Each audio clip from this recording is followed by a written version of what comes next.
கட்சி ஆரம்பிச்ச 2 வருஷத்துல ஒரு 108 இடங்கள்ல வெற்றி பெறுவது என்பது மிகப்பெரிய சாதனை. இந்த சாதனை நிகழ்த்தி இருக்கக்கூடிய நடிகர் விஜய் அவர்களுக்கு, தாவேகாவுக்கு எனது மனமார்ந்த வாழ்த்துக்கள். இந்த வெற்றிக்கு 2 முக்கியமான காரணங்களும் நான் கருதுறேன்.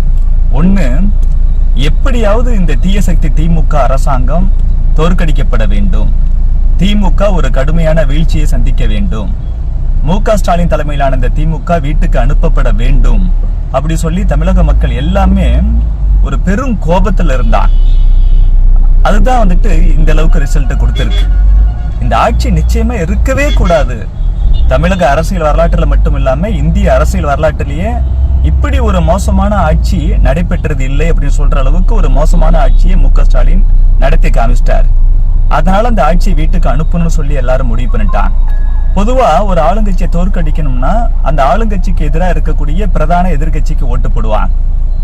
ஒரு ஆளுங்கட்சி ஒரு எதிர்கட்சி இந்த மாதிரி இருக்கும் பொழுது அப்படித்தான் நடக்கும். இப்ப புதுசா நடிகர் விஜய் அவர்கள் கட்சி ஆரம்பிச்சதால திமுகவை வீட்டுக்கு அனுப்பணும்னு சொல்லி அந்த ஒரு முடிவுல எல்லாரும் தெளிவா இருந்தோம், உறுதியா இருந்தோம். சரி, அடுத்ததா அது அதிமுக தலைமையிலான கூட்டணிக்கு பதிலா ஏன் விஜய்க்கு போச்சு அப்படின்னா, விஜய் ஒரு பிரபலமான சினிமா நட்சத்திரம். இதுல யாருக்கும் மாற்று கருத்து இருக்க முடியாது. எலெக்ஷனுக்கு முன்னாடி இருந்து கூட விஜய் ஒரு சிறந்த நடிகர், அதுல மாற்றமே இல்லை அப்படிங்கறத நம்ம தொடர்ந்து சொல்லிட்டு தான் வரோம்.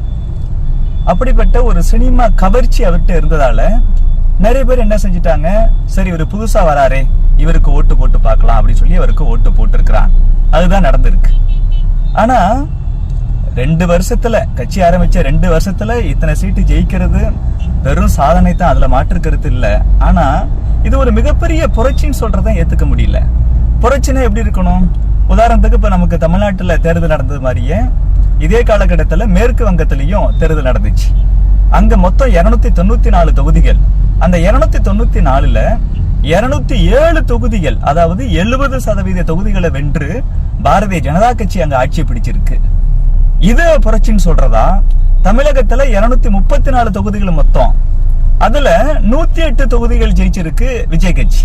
அதாவது 70% கிடையாது. மேற்கு வங்கத்துல பாரதிய ஜனதா கட்சி 70% இடத்துல வெற்றி பெற்றிருக்கு. மாறாக தமிழகத்துல 70%னா 164 சீட்டு ஜெயிச்சிருக்கணும் விஜய் கட்சி. ஆனா 164 ஜெயிச்சிருக்காங்களா? இல்ல, மாறா 108 மட்டும் தான் ஜெயிச்சிருக்காங்க. ஆட்சி அமைக்கணும் அப்படின்னாவே நமக்கு 118 வேணும்.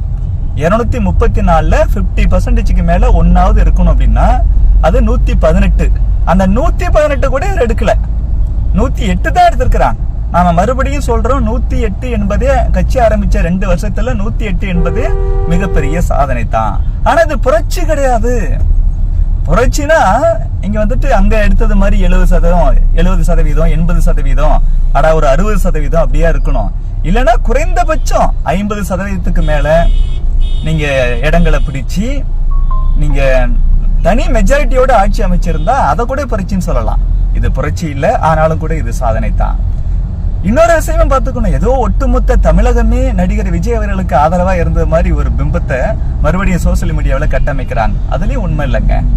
மொத்தம் 234 தொகுதியில 108 தொகுதி தான் விஜய் கட்சி ஜெயிச்சிருக்கு. 126 தொகுதியில விஜய் கட்சி தோத்திருக்கு. விஜய் கட்சி ஜெயிச்ச இடங்களை விட தோத்த இடங்கள் தான் அதிகம். அதையும் நாம புரிஞ்சுக்கணும்.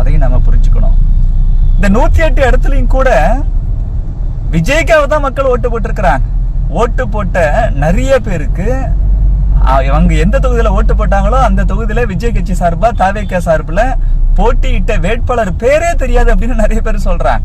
யாரா இருந்தாலும் அங்க விஜய்க்கு ஓட்டு போட்டோம். இன்னும் விசிலுக்காக கூட ஓட்டு போடல, விஜய்க்காக தான் ஓட்டு போட்டாங்க. விசிலுக்கு பதிலா விஜய் கட்சிக்கு கழுதுன்னு ஒரு சின்னம் கொடுத்திருந்தா அந்த கழுதைக்கும் ஓட்டு போட்டிருப்பாங்க. ஏன்னா அவங்க மனசுல இருந்தது சின்னம் இல்ல, விஜய் விஜய் விஜய் விஜய் அப்படிங்கிற எண்ணத்துல 234 தொகுதியில 108 தொகுதியில ஓட்டு போட்டு ஜெயிக்க வச்சிருக்கிறாங்க.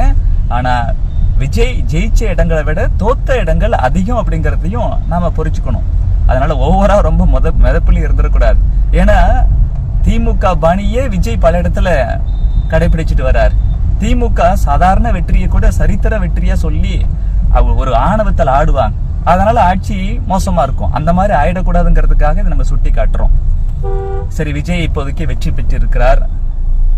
108 இடத்துல இன்னைக்கு வெற்றி பெற்றிருக்காரு அப்படின்னா 126 இடத்துல தோத்ததும் விஜய் தானே.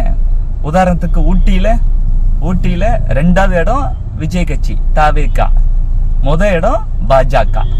அப்ப அங்க ஊட்டியில பாஜக வேட்பாளர் ஐயா திரு போஜராஜன் அவர்கள்ட்ட நடிகர் விஜய் அவர்கள் தோற்று போயிருக்கிறார். அதையும் நம்ம புரிஞ்சுக்கணும். அரசியல்ல வெற்றி தோல்வி ரொம்ப சகஜம். எதுவா இருந்தாலும் ஜனநாயகத்துல நம்ம ஏத்துக்கணும். அது ரொம்ப ரொம்ப முக்கியம். விஜய் அவர்கள் கட்சி ஆரம்பிச்ச 2 வருஷத்துல 108 இடத்துல ஜெயிச்சிருக்காரு. அது வந்துட்டு சாதனை தான், போற்றுதலுக்குரியது தான், பாராட்டுறதுக்குரியது தான், வாழ்த்துக்களுக்கு உரியது தான், வாழ்த்துறோம். ஆனா 108 இடத்துல தான் விஜய் கட்சி ஜெயிச்சிருக்கு, 126 இடத்துல விஜய் கட்சி தோத்து இருக்கு அப்படிங்கறதையும் எல்லாரும் புரிஞ்சுக்கணும். விஜய் அவர்கள் சினிமா கவர்ச்சியை பயன்படுத்தி இத்தனை இடத்துல வெற்றி பெற்றிருக்கிறார். மக்களும் கூட இந்த திமுகவுக்கு எதிராக ஓட்டு போட்டு இவரை கொஞ்சம் ஜெயிக்க வச்சிருக்கிறாங்க. திமுக மட்டும் கடந்த 5 ஆண்டுகள்ல நல்லா ஆட்சி பண்ணியிருந்தா இந்த அளவுக்கு விஜய் அவர்களுக்கு வெற்றி கிடைச்சிருக்காரு. இதை நம்ம கற்பனையில சொல்லல. பக்கத்துல பாண்டிச்சேரியிலேயே விஜய் அவர்களுடைய கட்சி போட்டியிடுச்சு. விஜய் அங்கேயும் போய் பிரச்சாரம் பண்ணார்.